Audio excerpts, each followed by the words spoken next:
Para nosotros poder interpretar o entender correctamente este amplio pasaje que nosotros acabamos de leer, lo primero que nosotros tenemos que hacer cuando leemos este pasaje es entender el problema que está solucionando el profeta o entender el problema que está solucionando Dios por medio de este profeta. Y cuando nosotros leemos este pasaje, podría llegar a parecernos, por la manera en la que el profeta exhorta al pueblo a que comiencen a edificar el templo del Señor, a que comiencen a edificar la casa de Dios, podría llegar a parecernos que estamos tratando con un pueblo que se encontraba indispuesto para trabajar por causa de la pereza. Si nosotros no leemos con cuidado este pasaje, podríamos pensar que la razón principal por la que el pueblo no estaba edificando el templo del Señor es porque el pueblo de Israel estaba lleno de pereza. Podríamos sacar un sermón de aquí y decir que Dios odia la pereza, que Dios odia cuando nosotros no somos diligentes o cuando nosotros estamos desocupados sin hacer nada. Y aunque ciertamente Dios odia la pereza y aunque ciertamente Dios odia que perdamos el tiempo, una de las cosas que me gustaría entender del versículo 1 como contexto es que el problema principal de la nación de Israel para este punto no era la pereza. No es que estaban siendo perezosos, porque si usted ve inclusive en el texto más adelante, en el versículo 4, Dios mismo describe a toda esta nación como una nación sumamente ocupada, que estaban actuando con mucha, con mucha devoción, o estaban actuando con mucha diligencia para construir sus propias casas. Si usted fuese pasando esos días por la nación de Israel, y usted mirase a todos esos israelitas trabajando para construir sus casas, usted pensaría, esos son todo menos perezosos. De hecho, usualmente nosotros cuando juzgamos la pereza dependiendo de qué tan ocupadas están las personas. Una persona que no hace nada es perezosa. Una persona que todo el tiempo está trabajando es trabajadora, no es perezosa. En este caso, el problema de la nación de Israel no era que fuesen perezosos porque no hacían nada. El problema de la nación de Israel es que eran infieles porque estaban ocupados en todo menos en lo que Dios les había mandado.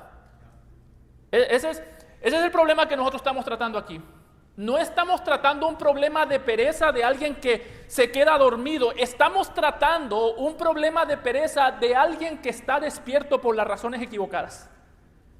Así que tenemos que tener mucho cuidado, hermanos, porque si algo hace este pasaje es redefinir lo que quiere decir la diligencia. Una vez más, usted me va a escuchar mucho decirlo el día de hoy.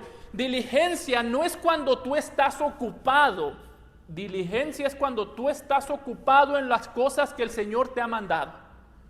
Esta nación, es interesante que para este punto tenían todo lo que necesitaban para servir al Señor, todo menos la voluntad. Quiero que por un momento notemos cómo inicia el pasaje. El texto nos dice que para el tiempo en el que Ageo estaba predicando, se nos habla que tenían todo. En el versículo 1 se nos dice que tenían un sumo sacerdote llamado Josué, es decir, tenían una persona que los dirigía en la adoración.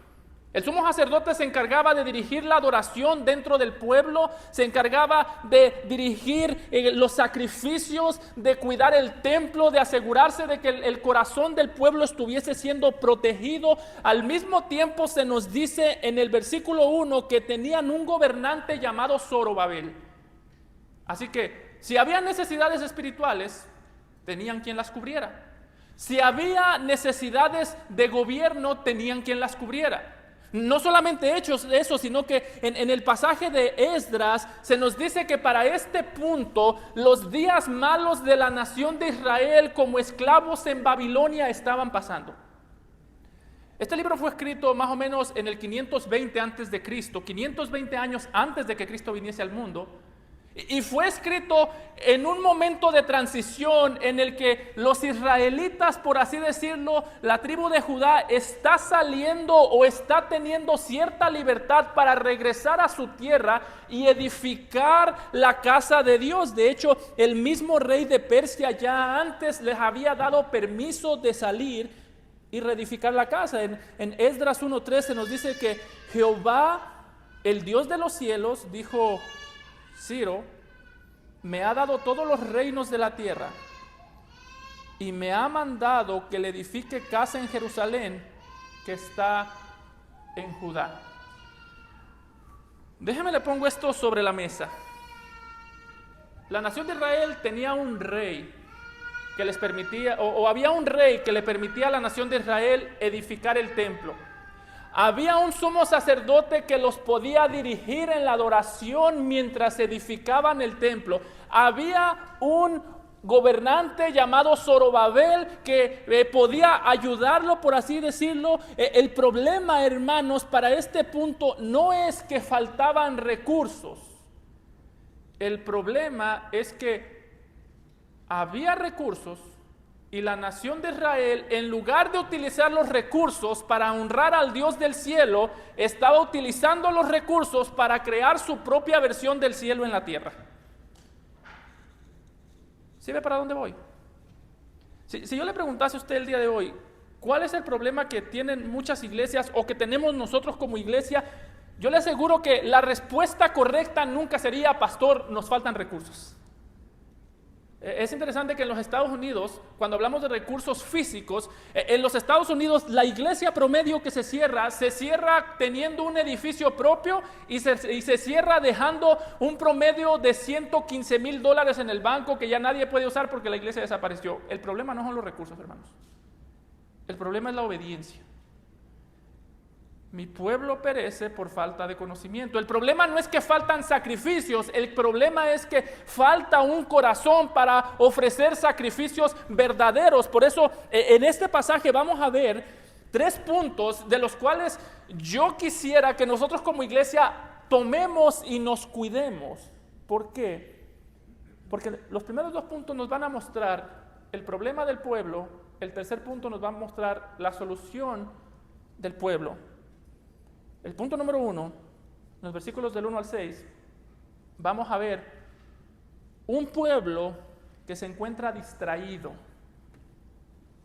En los versículos del 7 al 11 vamos a ver un pueblo que se encuentra bajo disciplina. Vamos a ver cómo se ve la disciplina de Dios sobre un pueblo distraído. Y en los versículos del 12 al 15 vamos a ver un pueblo que es despertado. Así que vamos a ver toda la transición desde la desobediencia, la disciplina y el despertar. Y mi hermano, mientras escuchemos esto, no veamos esto como un problema de los israelitas que estaban en aquel tiempo llenos de descuido, sin tener la intención de edificar la casa de Dios. Mientras escuchemos esto, escúchalo como un problema que seguimos teniendo el día de hoy. ¿Sabes por qué? Porque el problema de la iglesia, nuestro problema nunca va a ser la falta de recursos. Lea el libro de Hechos. No tenían templo, no tenían dinero y pusieron al mundo de cabeza. Ahora vea la iglesia, tiene recursos, tiene comodidad y la iglesia está de cabeza. Eso es lo curioso. El libro de Hechos, sin recursos pusieron al mundo de cabeza. El día de hoy la iglesia con recursos y el mundo nos está poniendo a nosotros de cabeza. Por eso note que lo primero que el texto nos muestra es que el problema de raíz no era la falta de recursos o la pereza de no querer hacer nada. El problema de raíz era la falta de interés en la casa de Dios y por ende la falta de interés en el Señor. Note cómo dice en el versículo 2, este pueblo dice, el pueblo estaba listo para edificar la casa de Dios, el pueblo tenía todo lo necesario para edificar la casa de Dios y dice el Señor, este pueblo dice, no ha llegado aún el tiempo de que la casa de Jehová sea reedificada. Estamos muy ocupados para edificar la casa de Dios. o estamos muy ocupados para tener interés por el Señor. Hermano, déjame te pongo esto en las palabras del día de hoy. El problema del pueblo no era solamente que no quería reedificar la casa de Dios. El problema del pueblo era que estaba maquillando sus intenciones perversas por las que no quería edificar la casa de Dios. Usted puede decir, ¿por qué no quieren edificar la casa de Dios? Porque aún no es el tiempo. Tenemos que orar. Voy a orar a ver cuándo se llega el tiempo de reedificar la casa de Dios. Hermano, yo no estoy diciendo que no debemos orar. Yo lo que estoy diciendo es que muchas veces utilizamos la oración como un maquillaje para esconder nuestras motivaciones perversas. Si ellos hubiesen sido sinceros, hubiesen dicho, no es el tiempo porque estoy muy cómodo o estoy buscando mi propia comodidad. Pero ellos decían, no es el tiempo, dando a entender, no es el momento prudente, no es el momento que conviene. ¿Cuál era el problema de la nación? Que estaban obsesionados con la comodidad. Nota, hermano, que aquí no estamos tratando con un problema de fornicación. Solamente cuando tratamos con un problema de fornicación decimos, oh, la fornicación es terrible, la hacen los paganos. Pero no estamos actuando con un problema de fornicación y el pueblo estaba actuando como pagano. No estamos tratando con problemas de adulterio, pero estamos tratando con un problema de comodidad que es tan, pero tan malo como el adulterio. No estamos tratando con un problema de asesinato. No es que el pueblo de Israel eran un montón de asesinos. Estamos tratando con un pueblo obsesionado con la comodidad, y cuando la comodidad se vuelve una obsesión, se vuelve tan mala como el asesinato. ¿Quieres saber qué tan mala se vuelve? Note lo intencional que es el Señor en cada palabra que dice en el versículo 2. Usualmente en la Biblia, cuando Dios habla de su pueblo, Él dice, mi pueblo. Mi pueblo es esto, mi pueblo es otro, mi pueblo dice esto, mi pueblo hace lo otro. Sin embargo,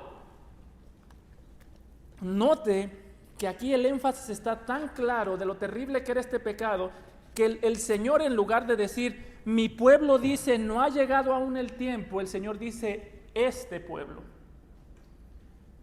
Eso no está ahí por accidente. Es como si el Señor dijese, sí, ellos son mi pueblo, pero cuando se obsesionan por la comodidad, cuando en su corazón su preocupación principal es la comodidad, están actuando como si fuesen un pueblo que nunca me ha conocido.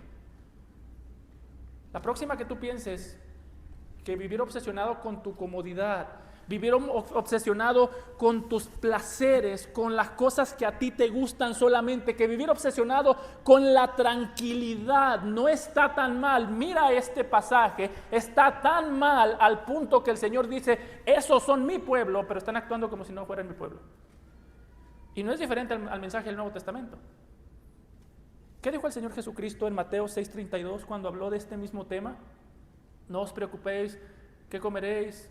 ¿Qué vestiréis? ¿Por qué? Mateo 6:32, porque los gentiles buscan todas estas cosas, pero vuestro Padre Celestial sabe que tenéis necesidad de todas estas cosas. ¿Qué está diciendo el Señor Jesucristo? Cuando lo único que te mueve a ti es la comida, ¿qué voy a comer? ¿Qué me voy a vestir? ¿Qué voy a hacer? ¿Cómo voy a mantenerme cómodo? Dice el Señor Jesucristo, tú estás actuando como un pagano que no tiene el menor conocimiento del Padre que está en los cielos. Hermano, yo siento mucho lastimarte si te digo esto, pero si la única motivación que tú tienes para ir a trabajar mañana es que necesitas pagar la renta, estás actuando como un pagano. No se te haga raro vivir con una raíz de amargura cuando en tu trabajo estás negando al que te dio el trabajo. Si la única motivación que tú tienes para ir a trabajar mañana es poner pan sobre tu mesa, tú estás trabajando como un pagano. Aunque digas, no, pastor, es que este trabajo me lo dio Dios. El problema de la nación de Israel no era que no reconocía que Dios le dio las cosas que tenía. El problema de la nación de Israel es que estaban tan obsesionados con la dádiva que se olvidaron del dador. Por eso Jesús está diciendo, ustedes no se preocupen por lo que van a comer, por lo que van a vestir, por las cosas que necesitan. porque los gentiles buscan todas estas cosas. Está diciendo Jesús, los gentiles son responsables para trabajar, los gentiles son responsables para traer alimento en la casa, pero los gentiles no son diligentes para confiar en el Señor. Hermano, nuestros trabajos deberían de ser un santuario en el que nosotros adoramos al Señor. Todo lo que hagas, sea de hecho, comer, beber, trabajar, hacedlo para la gloria de Dios. Pero nuestros trabajos tienden a ser un santuario para los ídolos de nuestro corazón. Trabajo porque necesito comida, no solo de pan vivirá el hombre. Trabajo porque necesito casa donde vivir, mas vuestra ciudadanía, vuestra casa está en los cielos. Trabajo porque es una obligación. Todo lo que hagan, háganlo para el Señor. Hermano, hazte esta pregunta.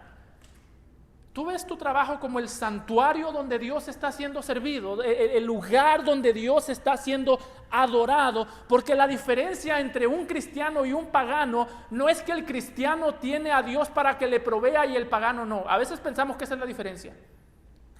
Pensamos, somos diferentes porque nosotros sabemos que Dios nos provee a nosotros. Hermano, Dios también le provee a los paganos. Dios hace salir su sol sobre buenos y malos, sobre justos e injustos. ¿Sabe cuál es la diferencia?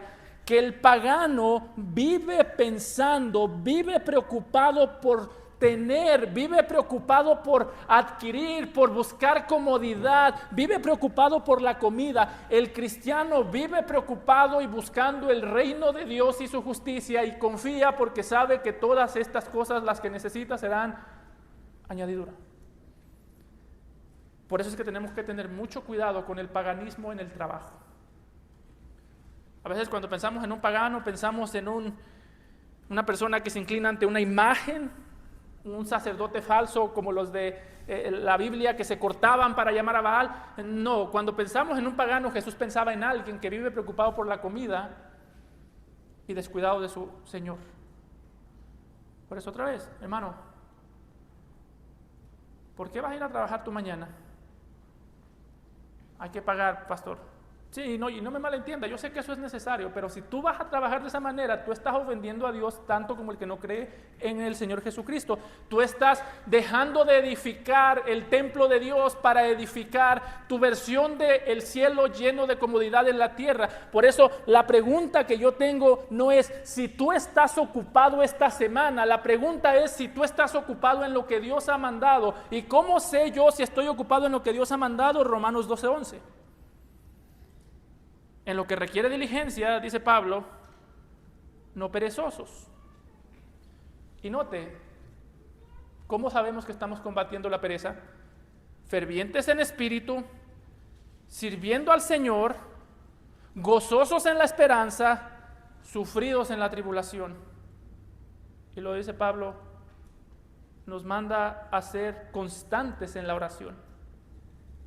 ¿Qué es lo que está diciendo Pablo, hermano? Si tú estás muy ocupado para orar, tú estás muy ocupado edificando tu propio reino y no el reino del Señor.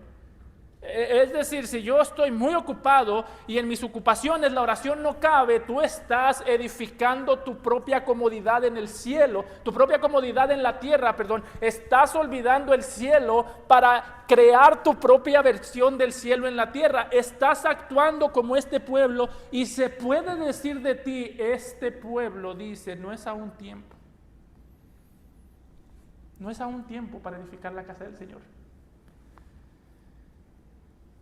A mí me da mucha tristeza. No sé si usted recuerda cuando teníamos el COVID-19, el COVID, se me salió el gringo que llevo dentro, el COVID-19. Que muchos cristianos se enojaron con los gobernantes porque cuando empezaron a abrir las cosas esenciales decían que la iglesia no era esencial, que la iglesia no la iban a abrir en algunos estados. La iglesia no es esencial, no la vamos a abrir. Y muchos cristianos empezaron a enojar, como, ¿cómo es posible que este gobernante diga que la iglesia no es esencial? ¿Cómo es posible que este gobernante no quiera abrir la iglesia? Hermano, ¿sabes? No es triste que los gobernantes digan que la iglesia no es esencial. Es triste que nosotros con los labios digamos que la iglesia es esencial, pero con nuestras obras vivamos creando nuestro propio templo en el que gobernamos nosotros y nuestra voluntad. Es lo que le pasó a estos judíos. El versículo 4, el Señor dice, este pueblo está muy ocupado edificando su propia casa. Este pueblo no tiene tiempo para el Señor, pero quiere los recursos del Señor. Y por eso note que cuando va a hablar de la solución en el versículo 5, como nosotros, porque lo que acabamos de hacer ahorita es ver el problema.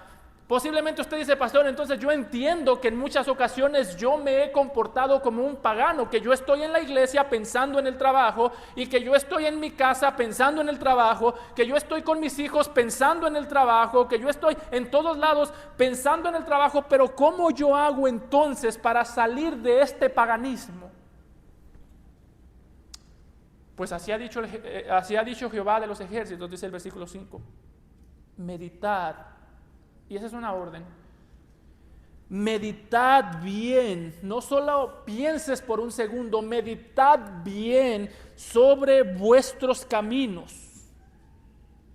Y dice el Señor, sembráis mucho y recogéis poco, coméis y no os saciáis, bebéis y no quedáis satisfechos, os vestís y no os calentáis, y el que trabaja jornal recibe su jornal en saco roto. Está diciendo el Señor, cuando los va a corregir, note que el Señor no los corrige diciéndoles que hagan cosas.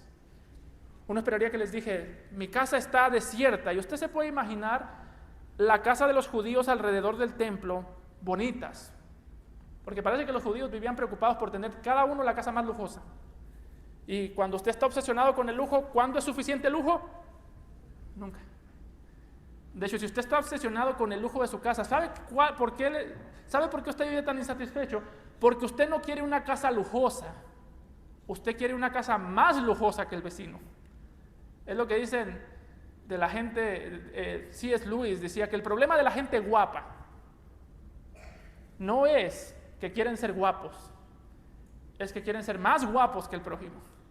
El problema de la gente rica no es que quieren ser ricos, es que quieren ser más ricos que el otro. El problema es que siempre va a haber alguien más guapo, siempre va a haber alguien más rico. El problema es que siempre va a haber una casa más lujosa, siempre va a haber alguien que tiene más que tú. Y lo que está diciendo el Señor es, cuando Él está tratando con este problema, note que no les dice, vayan y busquen madera y construyan mi templo. Eso lo va a decir más adelante en el versículo 8. Pero no empieza ahí la corrección. ¿Sabe por qué? Porque el problema del paganismo no se soluciona con más obras. Si yo le digo, venga a la iglesia, y ya no va a ser un pagano. No, la iglesia puede ser el lugar donde yo más practico mi paganismo, porque voy a la iglesia para sentir que ya cumplí y salgo de la iglesia para seguir incumpliendo. Así que la solución no son las obras. La solución es la mente y el corazón. Note que en dos ocasiones el Señor lo dice. En el versículo 5 les dice, meditad bien sobre vuestros caminos. En el versículo 7 les vuelve a decir, meditad. Y esta palabra meditad es muy interesante, hermanos, porque no quiere decir solamente pensar en algo. Literalmente quiere decir, pongan el corazón sobre sus caminos. Eso es lo que quiere decir. Es la misma idea de Proverbios 4:23, sobre toda cosa guardada, guarda tu corazón, porque de él mana la vida. ¿Dónde empieza la solución? Pon tu corazón en tus caminos. Examina tu corazón a la luz de la palabra del Señor y examina tu corazón con sinceridad delante del Señor. Lo que está diciendo el texto es, no pongan excusas, porque ustedes pueden excusarse muy fácilmente. Hermanos, si hay algo que nosotros hemos aprendido desde la juventud es a excusarnos. Pastor, ¿cómo usted se sentiría si no tuviese dinero? Por eso yo trabajo y por eso yo no le puedo, no tengo tiempo para la escritura, no tengo tiempo para la oración, porque no tengo dinero, pastor. ¿Qué haría usted en mi lugar? A veces esa pregunta ofende un poco, porque digo, ¿qué te hace pensar que no estoy yo en tu lugar? ¿O qué te hace pensar que los cristianos maduros son maduros porque tienen? Cuando alguien dice eso, hermanos, yo digo, esta persona nunca ha leído la escritura. Pablo, en la cárcel, cantando himnos, meditando la palabra, pastoreando iglesias, sin Zoom, no había Zoom en ese tiempo, le tocaba escribir cartas, siendo atacado por la iglesia, y mientras era atacado por la iglesia, diciendo, yo me gozo en servirlo a ustedes, yo de mucha gana gastaré lo mío y me gastaré a mí mismo. Primer paso para poner tu corazón sobre tus caminos es deja las excusas.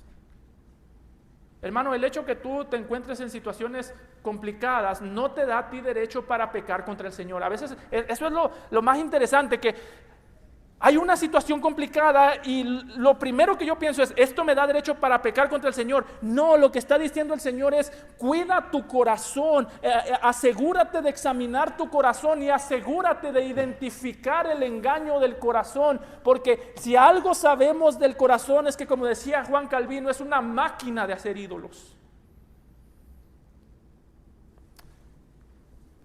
Decía el salmista en el Salmo 119, 59, consideré mis caminos y volví mis pies a tus testimonios. Decía, consideré mis caminos, después leí tu palabra y entendí que mis caminos estaban fuera de tus testimonios, y cuando eso pasó yo no comencé a orar para que tú me dijeses, Señor, muéstrame tu voluntad. Yo miré que yo estaba fuera de tu voluntad. Muchas veces los cristianos, cuando oran, Señor, muéstrame tu voluntad, más bien deberían orar, Señor, dame la intención de obedecer a tu voluntad, porque muchas veces el problema de muchos cristianos, o el que tenemos, no es que no conocemos la voluntad, es que no nos gusta la voluntad y utilizamos la oración para escondernos de esa voluntad. Ah, Señor, muéstrame tu voluntad, revélame, lee la Biblia.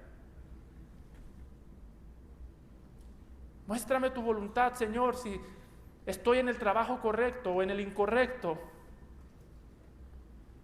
El Señor diría, no, examina tu corazón para ver si el trabajo es incorrecto o para ver si tus deseos por el trabajo son los incorrectos.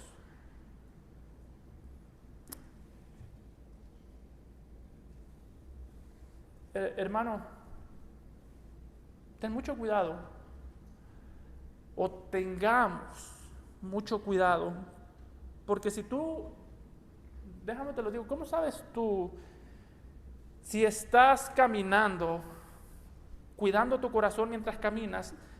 Si tú ya llevas mucho tiempo sin examinar tu corazón, tú puedes estar seguro que estás desviado de su voluntad. Puedes hacer cosas buenas, puedes trabajar, puedes proveer a tu familia, puedes leer la Escritura, porque leer la Escritura se puede leer, la Biblia se puede leer de una manera muy antibíblica. Nota el salmista nuevamente, consideré mis caminos y volví mis pies a tus testimonios. Él no está diciendo yo leí la Biblia, él está diciendo yo miré mis caminos torcidos y tu palabra enderezó mis caminos. Pero si tú llevas mucho tiempo, o tú y yo llevamos mucho tiempo sin examinar nuestros caminos, examinar nuestras motivaciones, examinar nuestros pensamientos, puedes estar seguro que estás totalmente desviado de tus caminos, de los caminos del Señor. O sea, la meta del día de hoy no es que tú salgas de aquí a decir, Señor, bendice mis caminos. La meta de aquí es que tú salgas diciendo, Señor, que mis caminos te glorifiquen a ti, que mis caminos, las cosas que yo hago, las cosas que yo pienso te glorifiquen a ti. Y la meta no es decir, Señor, bendice el camino. Hay un lugar para eso, pero la meta principal sería decir, Señor, corrige mi camino, corrígeme de mi camino, corrige mi corazón. Porque nuestro corazón es tan perverso, hermano, que aún las cosas buenas las corrompe. Trabajar es bueno, pero el corazón lo corrompe. Estudiar, leer la Biblia es bueno, pero nuestro corazón lo corrompe porque nos hace pensar que leerla es suficiente. Lo vimos hace 2 martes que Jesús dijo, bienaventurados sois vosotros si entendéis y hacéis estas cosas. Cuando estaba hablando con sus discípulos les dice, la bienaventuranza viene de conocer y hacer, pero nosotros queremos ser felices solo con saber sin hacer.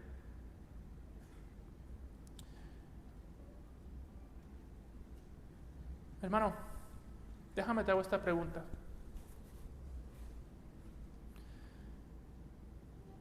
Cuando tú te mueras en tu casa, ¿qué va a faltar?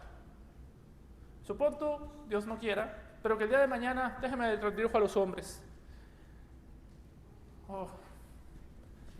Supongamos que el día de mañana nosotros ya no estamos en nuestra casa, nos morimos. ¿Qué le va a faltar a nuestros hijos? ¿Alguien que cuide sus corazones o alguien que les dé de comer? ¿Qué estás haciendo hoy? ¿De qué van a sentir la ausencia de tus hijos? Van a decir, mi papá cuidaba mi corazón, me enseñaba la palabra, me dirigía, me daba un buen ejemplo. O tus hijos van a decir, mi papá me daba de comer y hasta ahí llegaba. Hermano, yo me temo que a nosotros se nos puede extrañar por las razones equivocadas, porque fuimos responsables en traer la comida, fuimos responsables en pagar la renta, fuimos responsables en poner sustento en la casa. Pero hermano, que no te sorprenda que tus hijos terminen adorando el trabajo o que tus hijos terminen admirándote a ti por trabajador mientras reniegan del Señor. No te sorprenda que eso sucede si tú pasas más tiempo preocupados por trabajar y llenarles el estómago que por cuidarles el corazón. Obviamente el que no provee para los suyos es peor que el incrédulo y ha negado la fe. Estamos llamados a proveer, pero estamos llamados principalmente a cuidar el corazón. Que nuestros hijos cuando nos muramos digan, mi padre cuidó mi corazón, mi padre me advirtió del pecado, mi padre me alejó del pecado, mi padre lo que le quitaba el sueño era mi pecado, no que yo tuviese dinero, no que yo fuera un buen ciudadano, no que yo tuviera un buen matrimonio, sino mi padre odió el pecado porque amaba al Señor. Mi padre odió la luz porque odió las tinieblas porque caminó en la luz. Eso es cuidar el corazón. Y eso es lo que la nación no estaba haciendo. Los israelitas tenían hijos y seguramente los hijos podían decir, mira qué responsable mi papá, está adornando la casa. Tenemos una casa bonita. Mi papá trabaja para que no le falte nada. Cuando algo se rompe, mi papá lo arregla. Pero no podían decir, mira mi papá qué fiel es siguiendo al Señor. Y por eso, ¿cuál fue la disciplina que Dios trajo sobre su pueblo? Eso nos lleva al punto número 2. Y el punto número 2 realmente está conectado y abraza y nace en el punto número 1. Porque note cómo fue la disciplina del Señor sobre su pueblo. En el versículo 6 comienza la disciplina y les dice, sembráis mucho y recogéis poco. Coméis y no os saciáis, bebéis y no quedáis satisfecho, os vestís y no os calentáis, y el que trabaja jornal recibe su jornal en saco roto. En el versículo 8, ahorita vamos a entrar más a ese, los manda a recoger madera, pero note cómo describe en el 6 y en el 9 la disciplina. Buscáis mucho y halláis poco, y encerráis en casa y yo lo disiparé en un soplo. ¿Por qué? Aquí hágase usted esta pregunta, hermano. Quizás aquí todos nos podemos identificar. ¿Por qué yo trabajo tanto y siento que no tengo nada? ¿Ha sentido usted eso? Ni bien llega el cheque y ya se va. Y el problema ahí no es que el cheque llega y se va, el problema es la insatisfacción que eso causa. Porque el cheque podría llegar e irse y nosotros estar felices. Ahí nos gusta pensar que el problema es que este país está endeudado, uno se endeuda con todo. Pero hermano, el cheque podría llegar e irse y nosotros estar con gozo. Eso lo que señala es un problema más profundo en el corazón. Eso lo que señala es un problema más profundo delante de Dios. Note que eso pasaba. Y dice, ¿y por qué pasa? Dice Jehová de los ejércitos, por cuanto mi casa está desierta y cada uno de vosotros corre a su propia casa. Por eso se detuvo en los cielos sobre vosotros la lluvia y la tierra detuvo sus frutos, y llamé la sequía sobre esta tierra y sobre los montes, sobre el trigo, sobre el vino, sobre el aceite, sobre todo lo que la tierra produce, sobre los hombres y sobre las bestias y sobre todo trabajo de manos. Este pasaje nace de Deuteronomio 28. En Deuteronomio 28 el Señor dijo, si ustedes son infieles, el cielo no proveerá lluvia, sembrarán y cosecharán poco.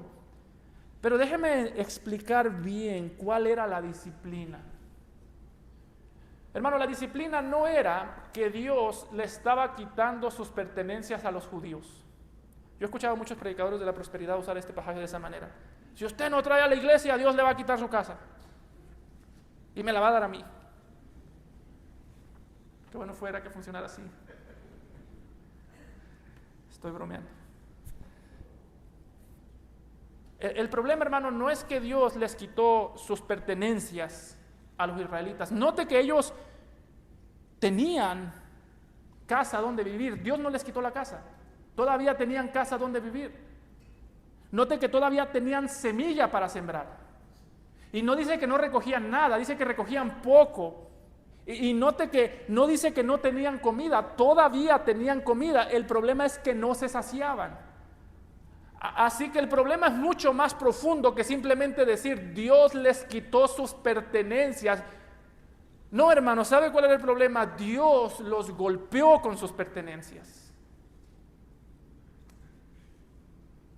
Cuando Dios quiere disciplinar a su pueblo, muchas veces no le quita, le deja lo que tiene.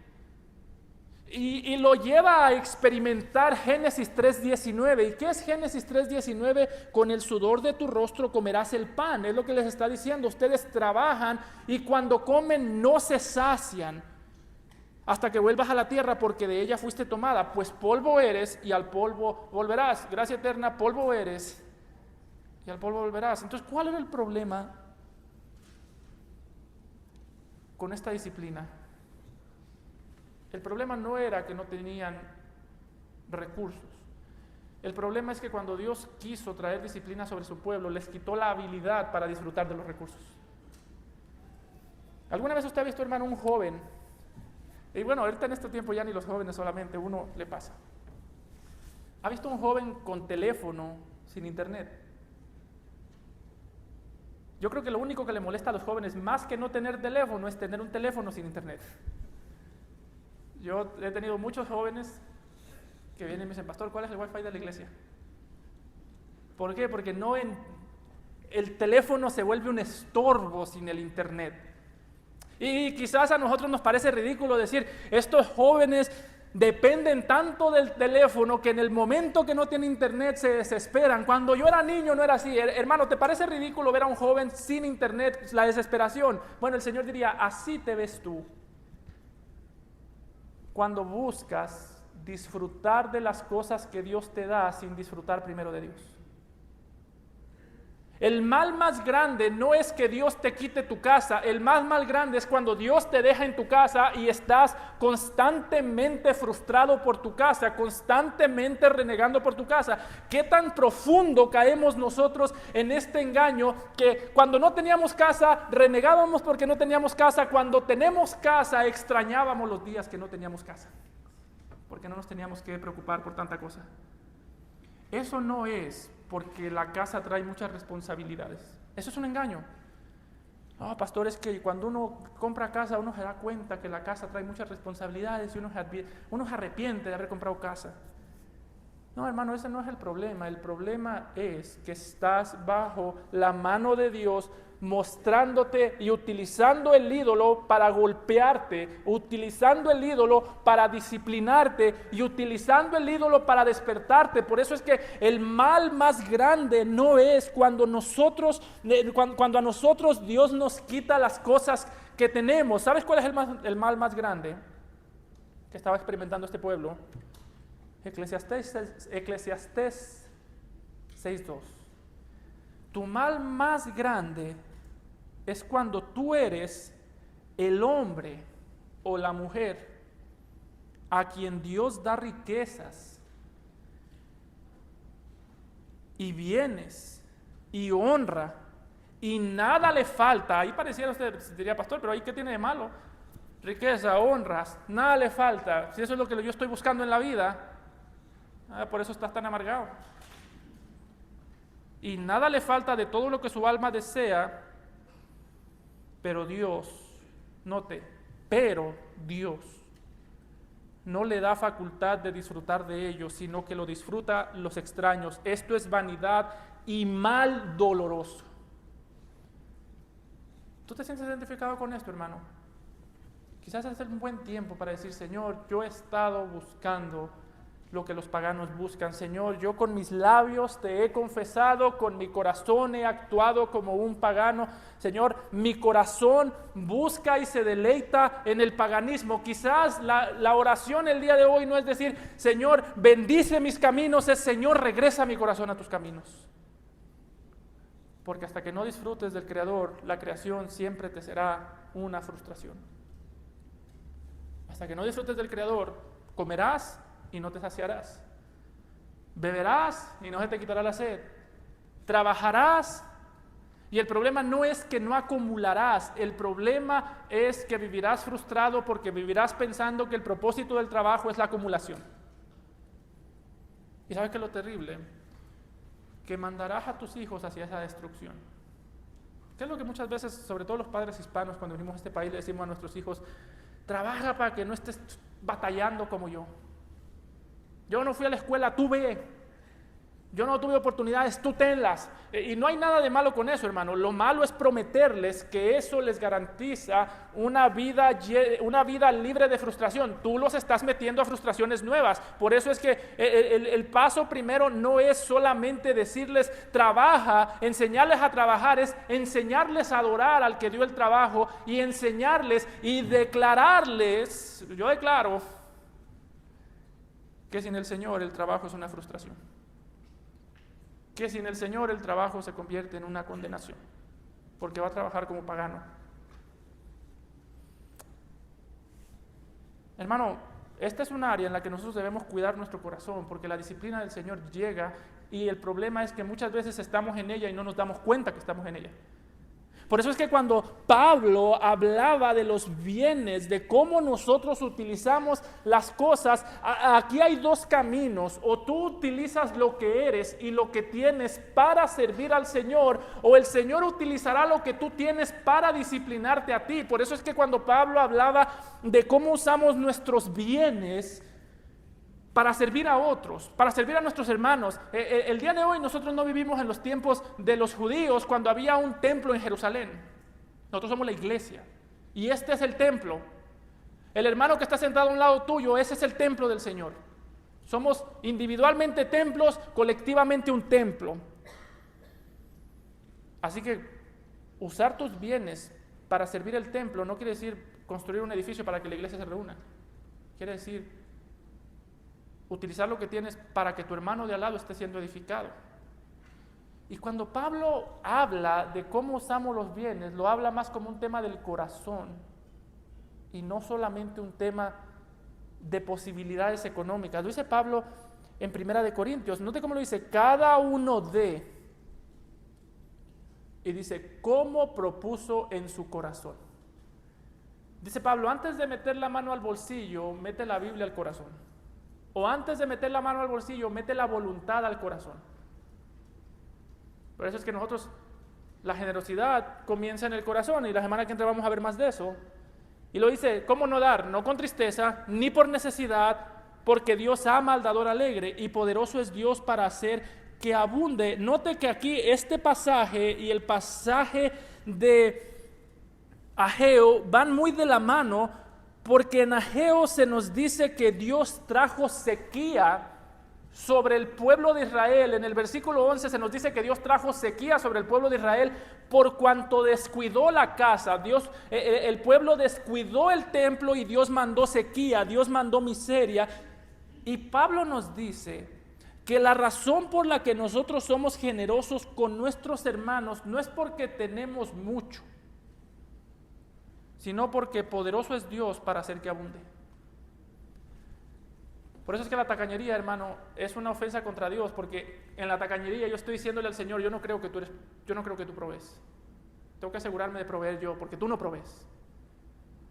Y por eso es un tema del corazón. Podríamos decir mucho más, pero no quiero quedarme sin trabajo. Hermano, nota, ¿cuál es la motivación que Dios está buscando para que nosotros edifiquemos el templo de Dios, edifiquemos a nuestros hermanos? La motivación para edificar el templo de Dios es Dios. En el versículo 8, Dios los manda a buscar madera, los manda a buscar material. Y note que la motivación que Dios les da no es que edifiquen el templo porque Dios lo necesita. Dice Dios, en ese lugar yo pondré mi voluntad y en ese lugar mi nombre será glorificado o mi nombre será exaltado. ¿Qué es lo que hacía que el templo fuese glorioso? Hermano, no era que el templo se veía increíble. De hecho, más tarde, o cuando usted ve Esdras, Nehemías, los israelitas lloraban porque decían, este templo está muy pequeño, este templo está muy feo, Dios se merece algo más. Pero lo que hacía glorioso al templo es que Dios estaba ahí. Pero lo que hacía glorioso al templo es que Dios estaba ahí. ¿Qué es lo que hace gloriosa a la iglesia, hermano? Pastor, que está creciendo. No. Una iglesia de 3 miembros, en el que a la semana se reúnen 3 miembros. A veces 2, porque uno se enferma. Esa iglesia es gloriosa. ¿Cómo vemos nosotros la fidelidad del Señor? Porque la iglesia está creciendo. Sí, pero no. Porque si la iglesia deja de crecer, entonces vamos a decir, ya Dios no fue fiel. Que tenemos un edificio propio. Ok, eso es parte de, pero ¿y qué el día que no tengamos edificio? ¿Sabe cuál es la gloria? Lo glorioso de la iglesia no es que tiene edificio propio, sino que la iglesia es el edificio, que los miembros son el templo. Por eso el autor de Hebreos dice que Cristo, cuando lo compara con Moisés, Cristo como hijo sobre su casa, dice, y esa casa somos nosotros, si retenemos firmes hasta el fin la confianza y el gloriarnos de la esperanza. Está diciendo el autor de Hebreos, lo glorioso de la iglesia es Cristo. Lo glorioso de la iglesia es que Cristo murió por ella en la cruz del Calvario. Y lo glorioso de la iglesia es que Cristo camina en medio de ella. Y lo que nos motiva a retener nuestra fe, nuestra esperanza, nuestra confianza es que Cristo dijo, yo estoy con vosotros todos los días hasta el fin del mundo. Eso es lo glorioso de esta iglesia. A veces pasa con las iglesias, lo mismo pasa con las casas. Las iglesias dicen, tengo que crecer. Y se vuelven obsesionadas con los métodos de crecimiento. Este método garantiza que la iglesia crece, este método garantiza que la iglesia crece. Y pasa lo mismo con las casas. Necesito una casa más grande, necesito un carro más bonito, necesito hijos mejor portados. Y la iglesia necesita más gente, necesito gente más honorable, necesito gente menos problemática. Cuando el Señor diría, si que yo esté en medio de ustedes no es suficiente, entonces ustedes son el problema. Y eso fue lo que la iglesia entendió, lo que la nación de Israel entendió. Y oyó Zorobabel, hijo de Salatiel, versículo 12, y Josué, hijo de Josadac, sumo sacerdote, oyó todo el resto del pueblo la voz de Jehová su Dios, y las palabras del profeta Ageo, como le había enviado Jehová su Dios, y temió el pueblo delante de Jehová. Entonces Ageo, enviado de Jehová, habló por mandato de Jehová al pueblo diciendo, y esto es lo glorioso de aquel templo, esto es lo glorioso de trabajar para el Señor y con el Señor, dijo el Señor, yo estoy con vosotros, dice Jehová. Hermanos, si Jehová está con nosotros, ¿qué importan los recursos? No tenemos edificio, pero Jehová está con nosotros. Hay muchas sectas que tienen edificios más bonitos, pero no tienen al Señor. Yo estoy con vosotros. Note que el texto nos dice que oyeron la palabra de Jehová su Dios y las palabras del profeta Ageo. Esto es interesante porque nos muestra cómo la palabra de Dios y la palabra del hombre, aunque Ageo era un hombre, también era el medio que Dios usó para traer su palabra. Nos muestra algo de la inspiración. ¿Ageo era infalible? No. Ageo podía fallar. Pero Ageo podía fallar cuando Dios estaba hablando por medio de él, no.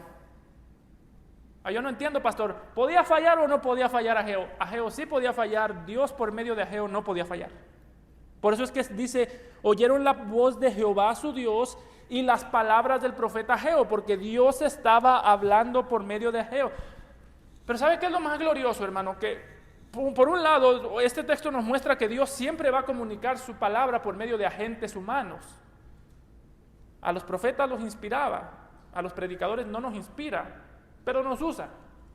para comunicar la palabra. Por eso es que el apóstol Pablo dice en Efesios 4 que Cristo mismo instituyó a algunos apóstoles, profetas y maestros, pastores y maestros, para edificar el cuerpo de Cristo, porque los hombres que hablan en nombre de Dios, la palabra de Dios, son el instrumento para edificar. Dios sigue construyendo su iglesia o su pueblo por medio de la predicación, por medio de humanos que predican, pero esto está mucho más glorioso para nosotros, porque en aquel tiempo Dios habló por medio de un hombre su palabra y el pueblo escuchó. En nuestro tiempo Dios se hizo hombre para dar a conocer su carácter. En aquel tiempo, por medio de Ageo, dijo: yo estoy con vosotros. En nuestro tiempo, Dios en la carne dijo: yo estoy con vosotros todos los días hasta el fin del mundo. Por eso, hermano, note que antes de cualquier avivamiento, antes de cualquier edificación genuina en la iglesia, lo primero que comienza es que la iglesia se aferra a la palabra de Dios. A mí no me interesan los ministerios de la iglesia. Yo estaría dispuesto a no tener ministerios en la iglesia. El ministerio de niños, pastor, cuida a sus niños en su casa, enséñales a los niños en su casa. Ese es el mejor ministerio de niños.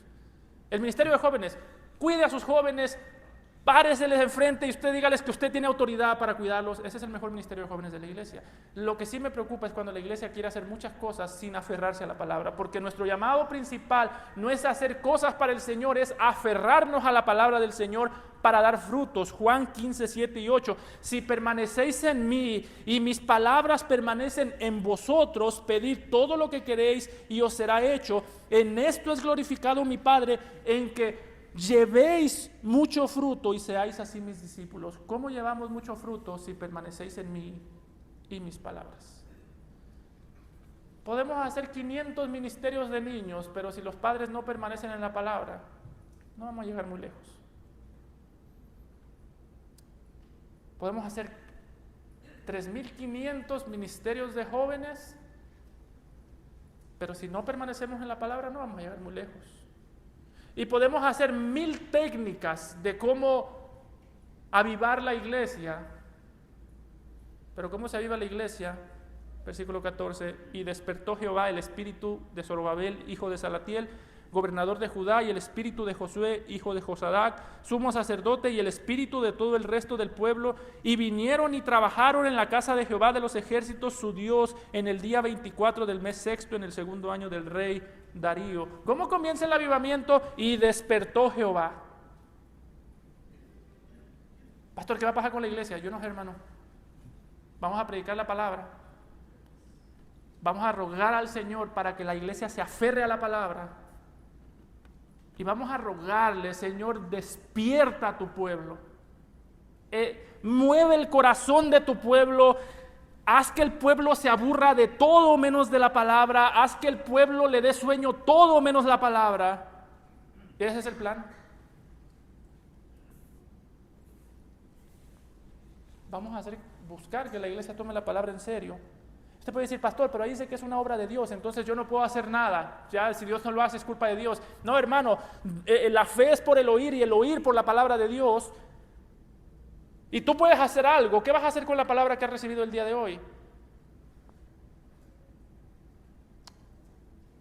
Porque somos hechos partícipes de Cristo, con tal que retengamos firme hasta el fin nuestra confianza del principio. Entre tanto que se dice el autor de Hebreos, iglesia, gracia eterna, entre tanto que se dice: si oyereis hoy su voz, no endurezcáis vuestros corazones como en la provocación. Iglesia, has escuchado la voz del Señor, has escuchado la palabra del Señor. No endurezcas tu corazón, no salgas de aquí pensando que lo que se habló no es para ti. No salgas de aquí pensando que tú no tienes el pecado que tenía aquel pueblo. Sal de aquí pensando, sabiendo que tu corazón anhela lo creado más que al Creador. No endurezcas tu corazón. Y ahí estaremos viendo una iglesia que despierta. Jóvenes, no endurezcan sus corazones. Porque si endurecen el corazón, recibirán la ira de Dios. serán pisoteados por el Señor. Crean en el Señor hoy, porque este pueblo fue despertado por la palabra y nuestro deseo es que este pueblo el día de hoy sea despertado por esa misma palabra. Amado Padre, Señor del cielo,